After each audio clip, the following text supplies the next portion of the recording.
I'd like to welcome you to Spirit and Truth Fellowship. Today, my name is Ed, and I'm going to be teaching about my thoughts as a pastor and as a person. This will be part one, and if I get a chance, I'll be doing part two. So we'd like to welcome you.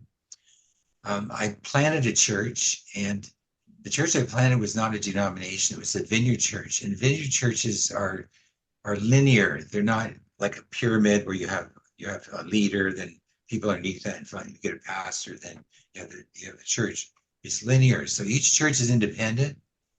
And when I found that out, I said, this is a church for me that I could be part of that. The closest vineyard to where I live in Windsor was in Wheeling, West Virginia. Because I was a teacher, I had the summer off. I went to Wheeling, West Virginia, visited the vineyard there, and I just loved it. It was just exactly what I wanted to be in Windsor. And I got some of my information and stuff there. I went a second time, this time with my wife and family, and we had a great time. We were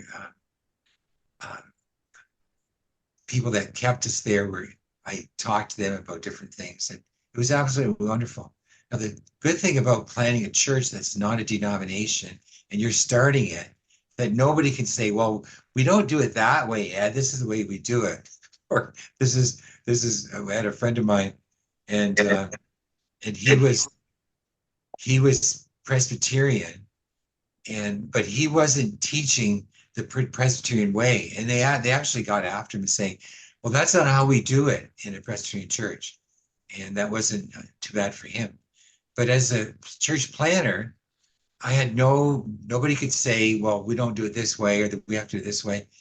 And one of the things that was a blessing to me is there were some doctrines that the traditional churches held that I didn't particularly believe in. And the one that was going to give me the permission to plant this church said, well, that's okay, Ed.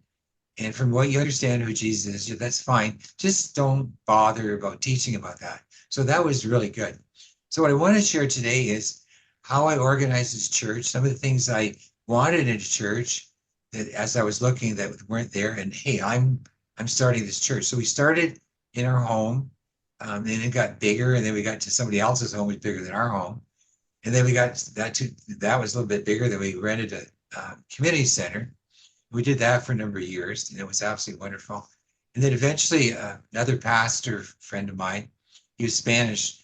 There was an empty Coca-Cola company warehouse that was available, and two of us tried to buy it together, but the bank would say you only have one, you can't have two different churches owning one building. So they became the owner, and then we said, well, we'll do the front of the building, and they wanted the back, and then we'll just contribute to the mortgage. So that worked out. We did that for all the years that I pastored, which was 35 years. So we started out with 2, 4, 8, and it continued to grow. So what I want to do then is share with you some of the things that were very valuable to me. And while I'm doing this, there's in no way am I going to try to cause confusion, or if your church, your particular church doesn't do the way I did it or think the way I do it, that's fine. So this worked for me. And if at the end you say, oh, I'd like to try what Ed did, or this sounds really good, and maybe we can tell our pastor about it, that's fine. But it's not to cause any division or somebody else is doing something wrong because Ed's doing it right. That's not the idea. This is just how I did it. Some of the things I modified as the time went on. Other things I just reinforced because the church was becoming the church that I want to be part of. So today what we're going to do is look at 5 things that I want to talk about and this week. And the first one was being authentic. And I'm going to go over each one of these, tell you why it's important to me, how I did it as a church, and then as a pastor, and then also as a person. So I'm going to be sharing that. The second was do more than what was expected. And this third one was make going to church fun. And before we started this meeting on Zoom, we had a gathering together, and it was just a lot of laughs, and you wanted to be there just because of the relationships. I think that's what it's all about. But we're going to be talking about that. And then be an encourager, and Dave talked about this last week, which is always wonderful. And then be a learner, and I want to share about that. Now, my next session, when I'm going to be teaching next, well, I'll call it part 2, and I can hardly wait to do these, to get rid of Christianese. And that's really important to me. And encourage critical thinking was another one. Don't force the gospel. And we talked about that a little bit a couple sessions ago that I did. And value all people all the time.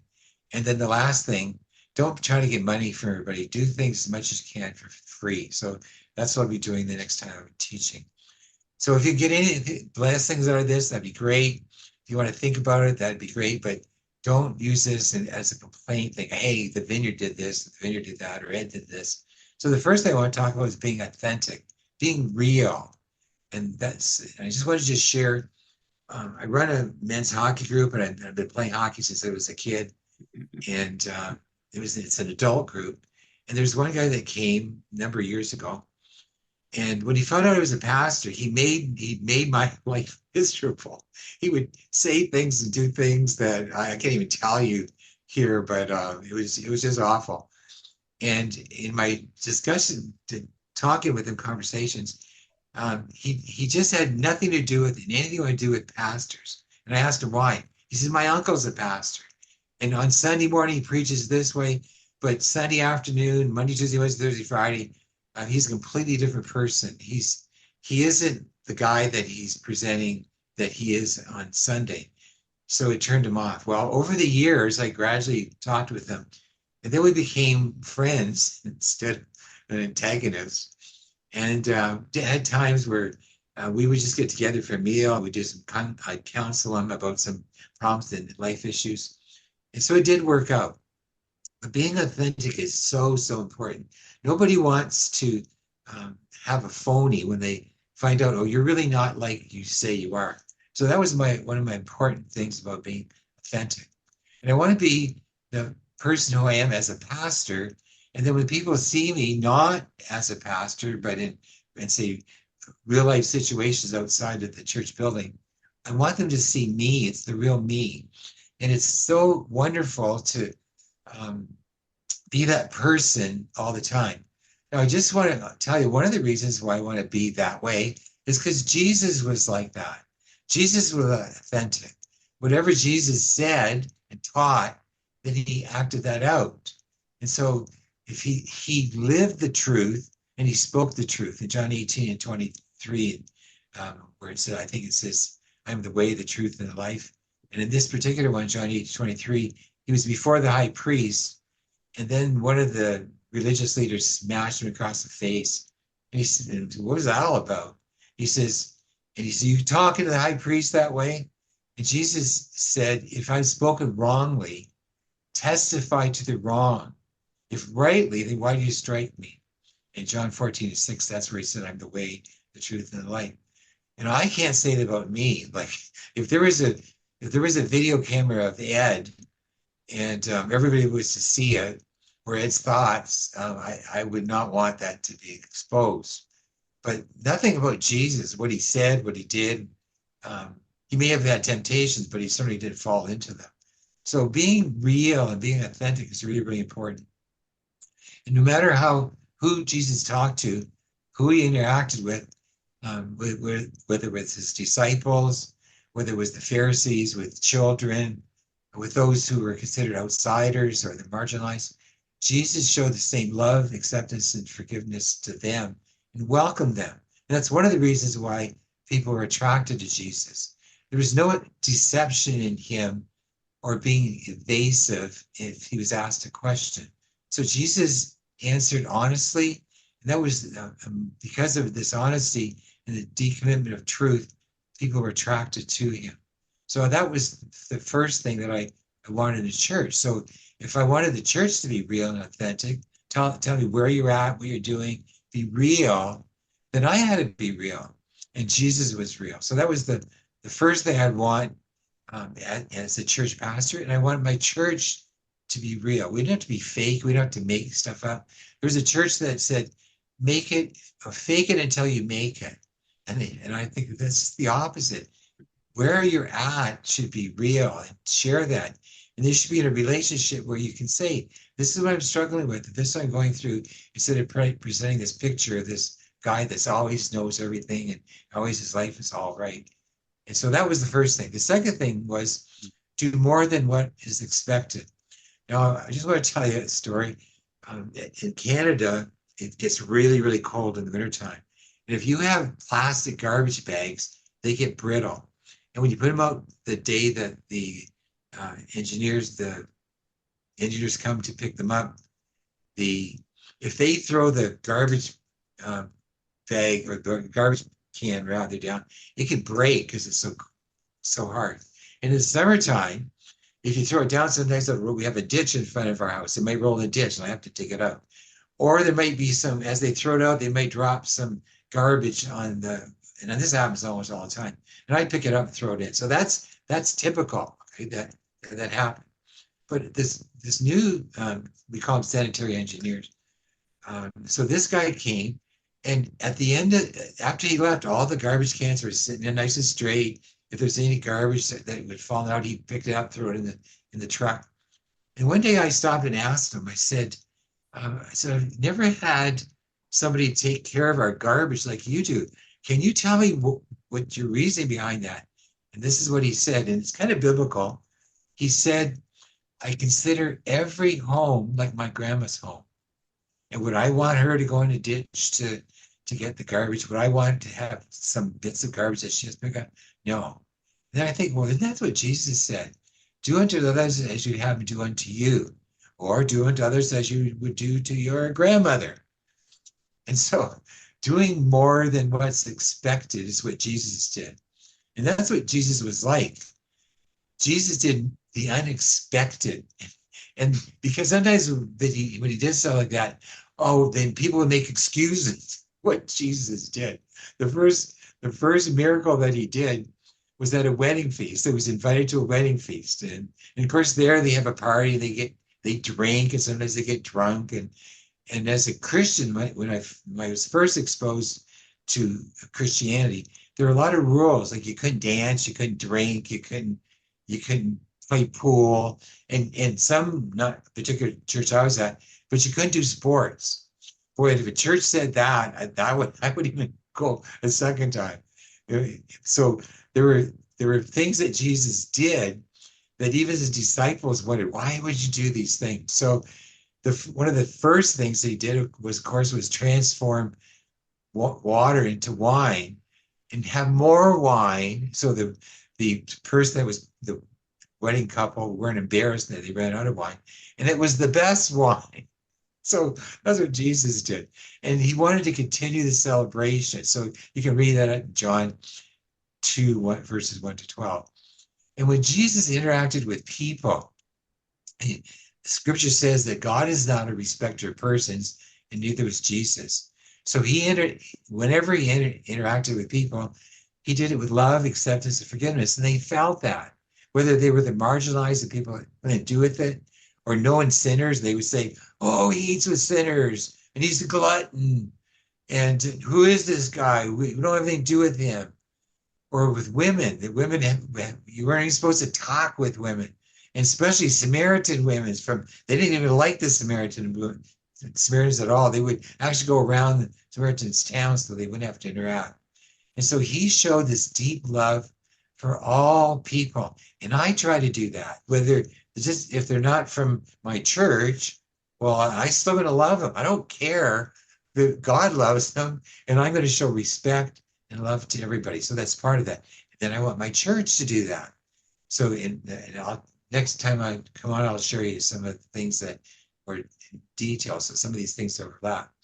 And Jesus provided for people when they didn't expect it to. Remember when he did a teaching and they stayed longer, which is absolutely amazing, because he taught with one as an authority, not one as that puffs himself up or they're the greatest. And he taught them, and they could understand what they had to say. And so he fed the thousands for free. Now, of course, he got the inspiration from his father, and it wasn't he that was going around doing it. Do you know who fed them? His disciples did. Imagine the fun they had having this basket, and then take whatever you want, and it's all good.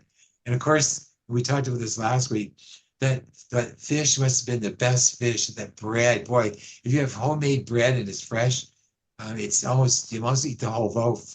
It's not really good for it, but, and I'm sure that's what I did. But not only was there enough, the scriptures tell us, and there was stuff left over, and they'd gather that up, and I'm sure they could have given it to the boy that initially had it, or they would bring it to the other people that needed it. So doing more than what was expected. Now this next one, going to church fun instead of some terrible thing to do. I want to show you one of the. This is what we had. Are we having fun yet? And then at the back of it, it said, "Big fun now at the Vineyard Community Church." And this thing's like 50 years old, this particular shirt. But we would wear it, I would wear it. People say, "Oh, what's the Vineyard all about? What's church like? It's fun." And I remember talking to my wife's mom. She says, "How was church?" And I said, "Oh, it was really fun." I'm just like, church fun? Yeah, this is not, I can't put this together. Church and fun. So before we started the group today, we had a lot of fun. There was a lot of laughter and a lot of get together. So I'm pastoring this church. I'm starting this church, and I'm actually designing the part of the building that we're paying for that, the part of the building. And so we had an entrance, and it wasn't a building before with doors on it. So we had them cut a door to where the glass was, and we had a vestibule. And I love plants, and so we had plants on the window shelves because they were beautiful, and we had plants in the vestibule as you walked in, and then plants in other rooms that you could have. And then we didn't have steel doors. We had homemade doors like that you'd have in a home. They were made for home, not for industrial building. And what I try to do is get away from the industrial part of it. Like, this is so different than home, to make it like home. Do you know that when they first started the churches, they met in homes? And so I wanted to make it welcoming. And then we had these small tables. Sometimes they would sit 4 people. We have chairs around them. And when you came in, there'd be the smell of fresh coffee. Now, if you invited somebody over to your house, you might have a little something to eat at the very beginning, or would you like something to drink?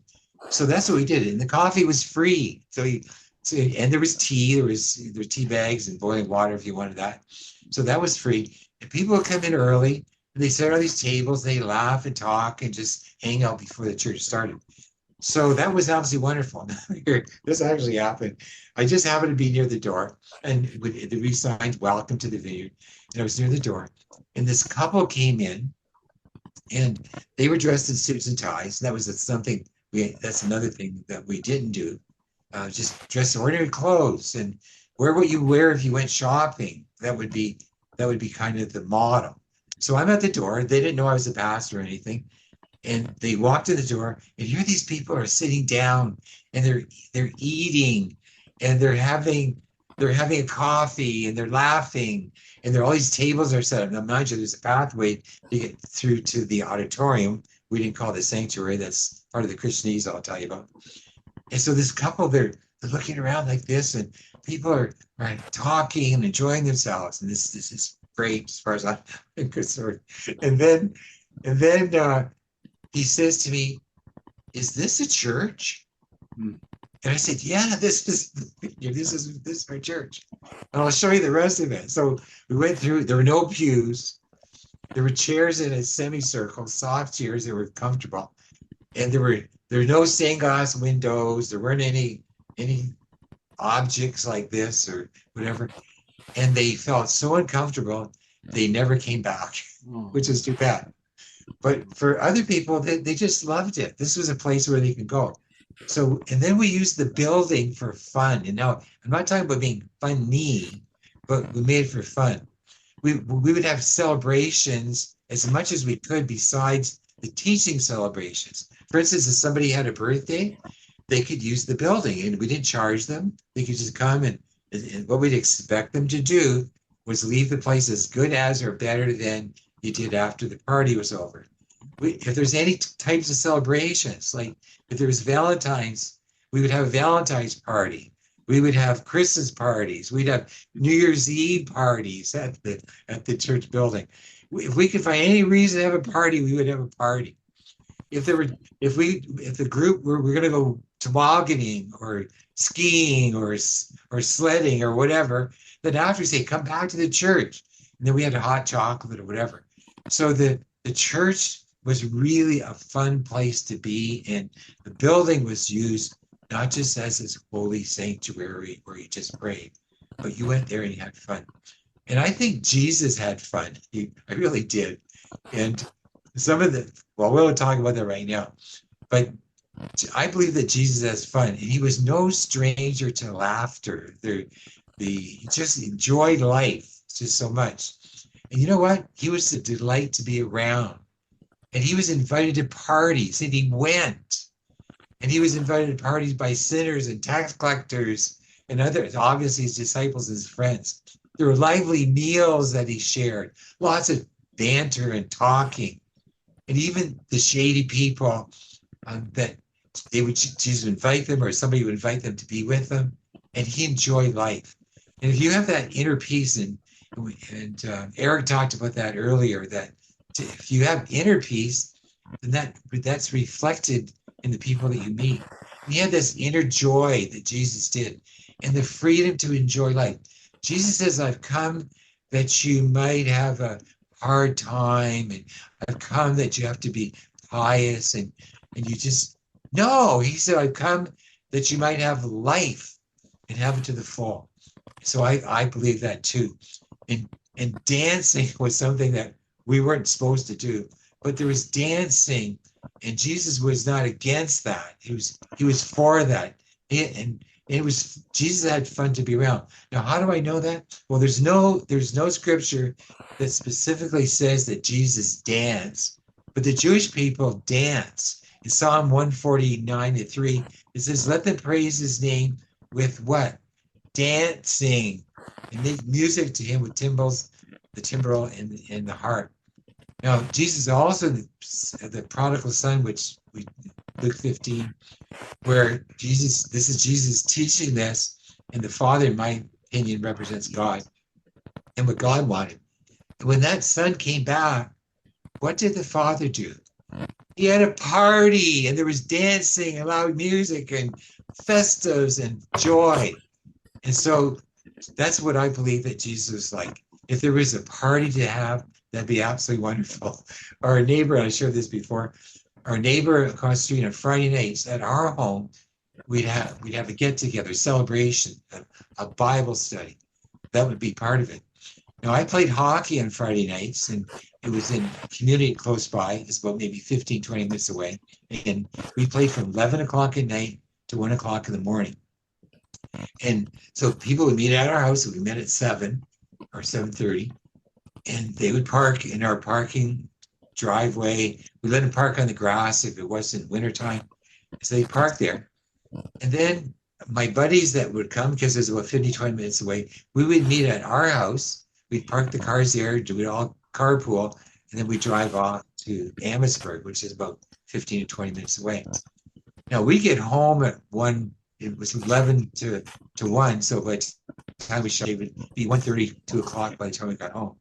So now we didn't tell our neighbors all of this. And so now I was talking to my neighbors, and then he said, Ed, you guys are party guys. And I said, what are you talking about? Every Friday you have a party. And it just goes on and on and on. And of course, as around 11 or 10 o'clock or whatever, people were leaving, but they were still my hockey buddies that were just coming. And at 2 o'clock in the morning, they'd start the cars up, and off they went. But isn't it a wonderful thing to think that, hey, this guy has fun and people want to be around him? And that's what they did with Jesus.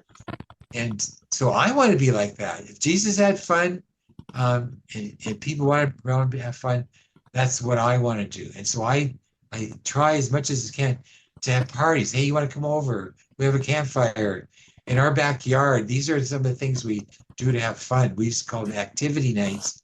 We do it from June, every Wednesday, from the end of June to the first week in September. And in our yard, we had 2 trampolines. We had a giant sandbox. We had 4 squares. We had a shuffleboard. We had a horseshoe pit. We had a volleyball court. And then all kinds of lawn games and a campfire. You think that's a fun place to be? Oh, it is, in a heated swimming pool. And of course it was. We had 50, 60 people come on a Wednesday night. And it was fun and it was part of who we were as a church. They were obviously invited. They could invite their friends to have fun. And I just believe that so much that was Jesus.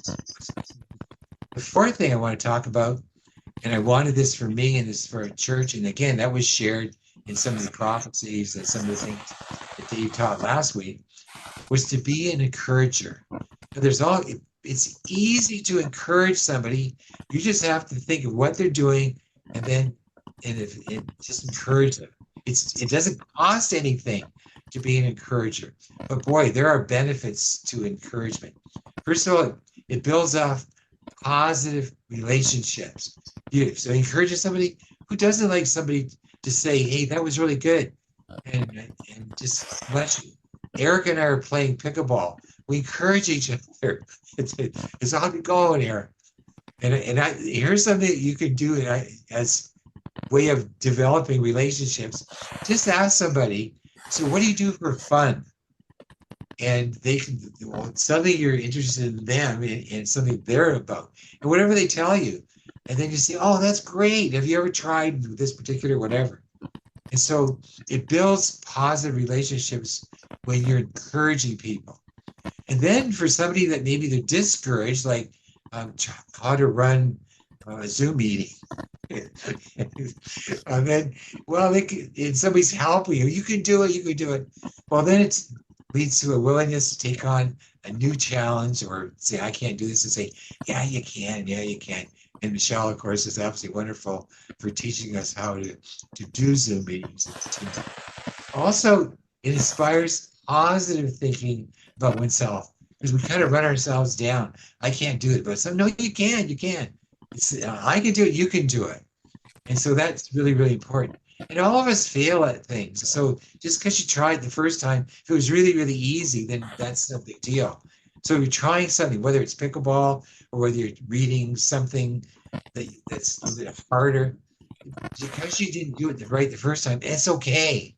Encourage people to that. So failing the first time is not the end. It's just a stepping stone to success. So failure is okay, and everybody fails. Do you know Jesus failed sometimes when he prayed? He prayed for this person to see, and the person didn't see right away. And then he prayed a second time. He didn't say, this is too hard. The guy thinks he just sees like people as trees. But he prayed a second time, and then he saw. So even Jesus, when he prayed the first time for this one person, it didn't really happen. So my encouragement to you is to be an encourager. It has so wonderful benefits. And also knowing someone believes in us, they think, well, this guy, it's uplifting to our spirits. So Jesus was an encourager. We're going to be looking at Mark 5:34. This is from the Revised English version, but I have it here, so you don't have to look it up.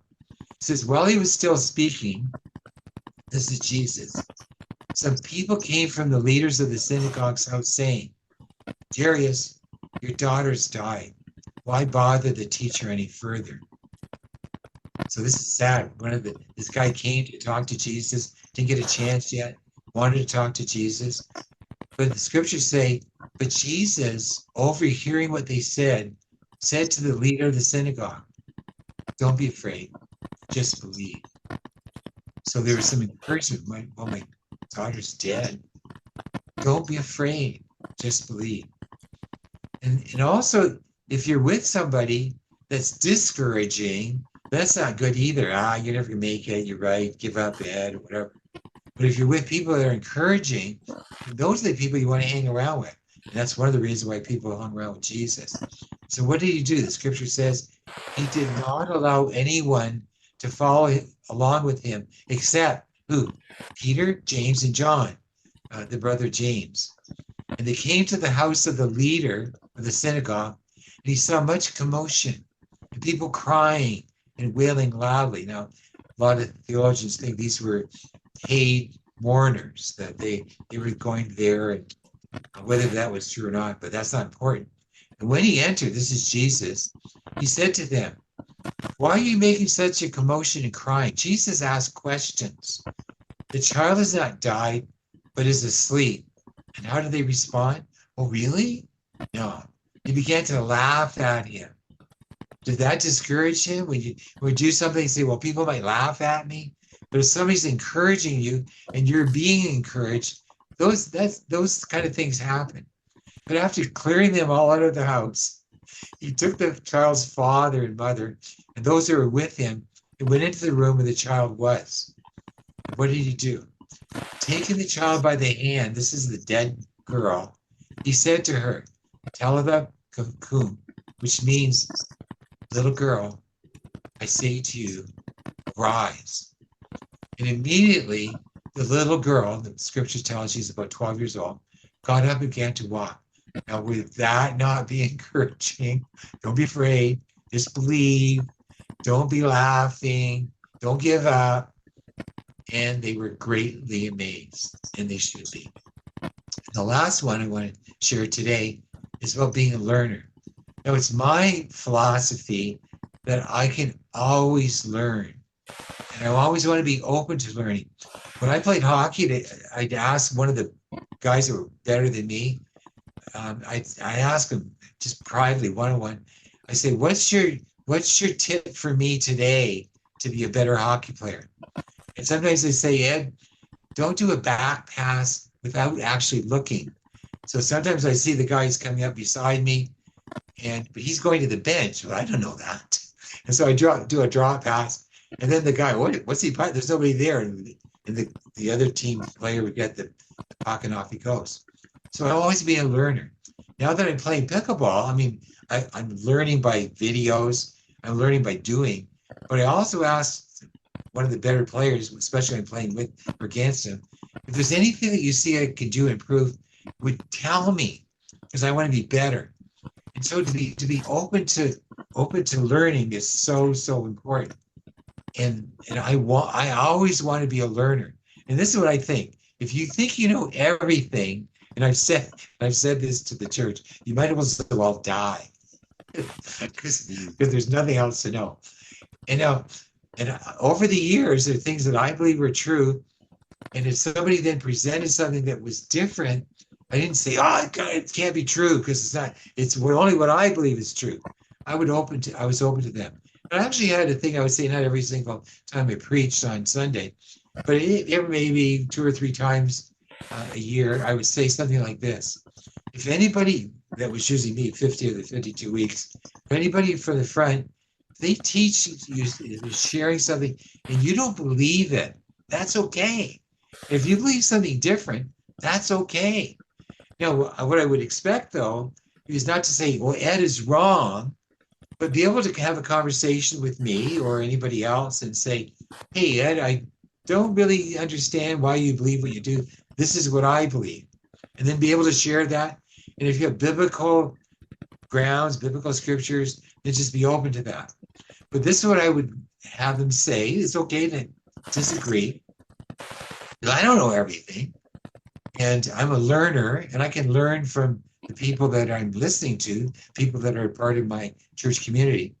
So I would say, this is how I would ask you to share what you have to share. Say, "This is what Ed thinks about this particular topic, and this is what I think." And be fair as you share what I share, and then as you say, "And this is what I think," and let them decide, or let them ask more questions. And so I did that, and I still want to do that. And that's one thing I like about Spirit and Truth. It's not called Spirit and Tradition, where this is our tradition and we're never going to change. And boy, if you bring something that's different, then right away we're going to silence you or tell you you're wrong or whatever. And I just think it's wonderful that we're open to people's different understandings. I've read the Quran a couple times. I've talked to Muslim friends, and they haven't even read it. I would ask them questions or whatever, and be in conversation with them. A couple of days ago, one of my Jewish friends, had been my friend about 10 years, I just want to know what he thought about what was happening in Gaza. And he gave, I was just listening. It was after we played pickleball. I said his name. I said, can we just sit together and just talk for a few minutes? I have a question for or two for you. And he gave a typical, what I would say is a typical Jewish answer about Hamas. And I don't agree with what Hamas did. And he's saying, all the information that you're getting that's making Israel look bad is false information. Hamas is presenting that. And there's proof of that. And so I said, oh, really? So what about the videos? Oh, those are from long ago, or those are made up. And I said, really? I said, so these Hamas people, in your understanding, they are making these videos that are absolutely incredible that Hollywood spent millions of dollars on doing. Have you seen the video just recently about them killing the people that were reporters? And he said, no. So why don't you just look it up? And so he did. And so anyway, we finished our conversation.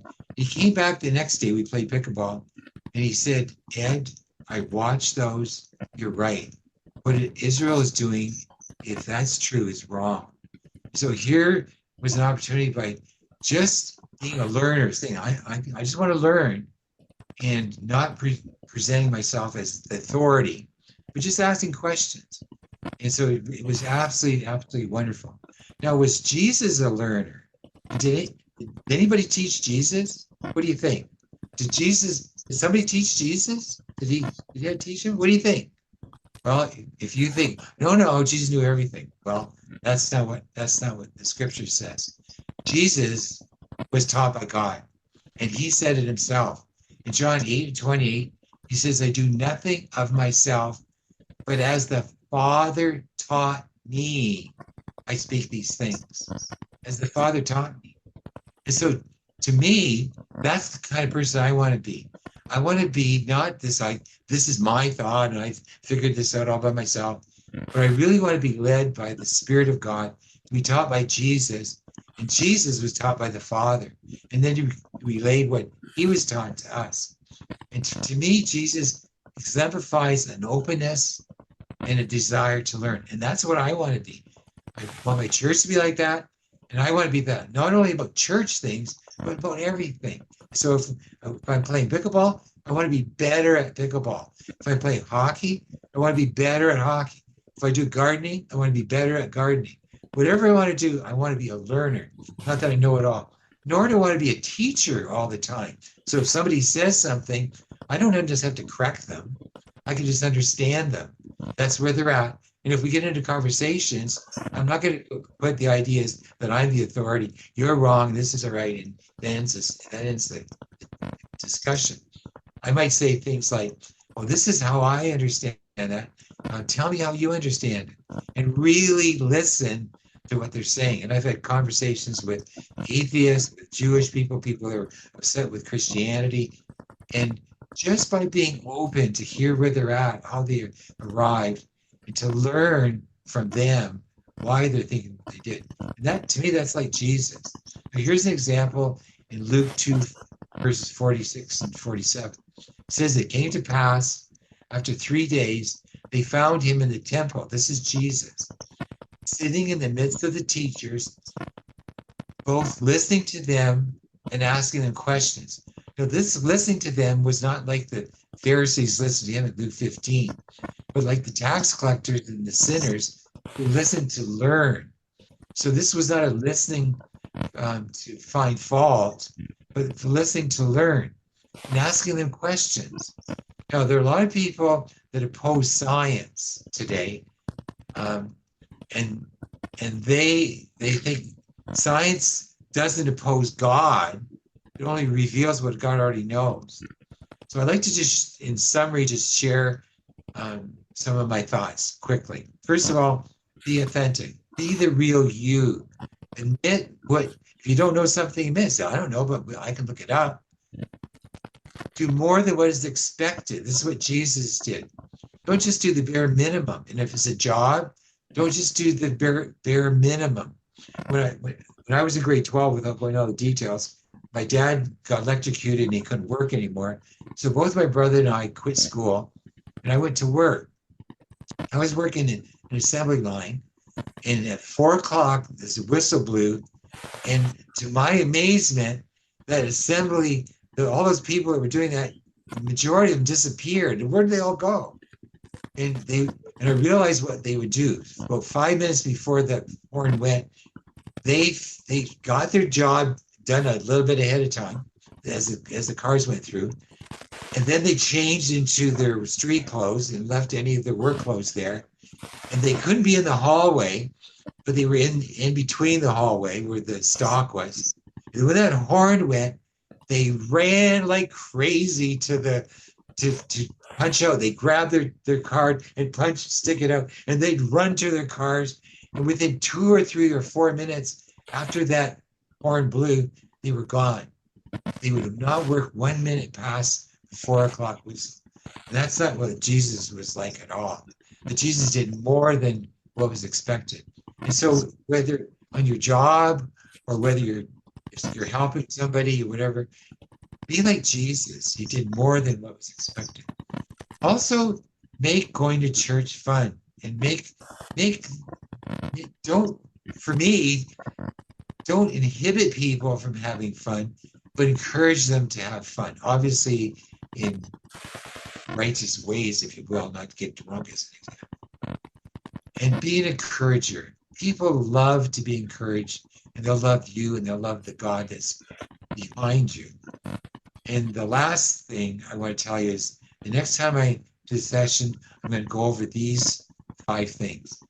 I tried the best as a pastor to get rid of Christianese. You know what that is, and you'll find out. I want to encourage critical thinking. For people to really think, not just to be whatever you say, pastor, but like the Bereans. I don't want to force the gospel on anybody. Also, I want to value all people all the time, wherever they're at. And the last thing is not to get their money. So many people are upset with the church, but do as much as you can for free. So these are my thoughts. These are the things that I would like you to share. And if anything's been a blessing to you, that'd be absolutely wonderful. So I'd like to end this part prayer. And then if you get a chance, there's a song that you might want to sing or join in. So Lord, I do bless you for this opportunity. I thank you for the transformation that you're making in all of us, some faster, some slower, but you're there reconciling us to your Father and to God. So I bless you, Jesus, and I just ask that you work in us and through us, that we'll be good representatives of you wherever we go, and everything that we do and say, inside the church building, outside the church building, wherever we go, that we'll represent you. And I bless you for that. And I ask that each of us will have ears to hear what the Spirit of God is saying to us, eyes to see what you're doing, and feet to move where you want to take us. I pray this in Jesus' name. Thanks for being here today. God bless you.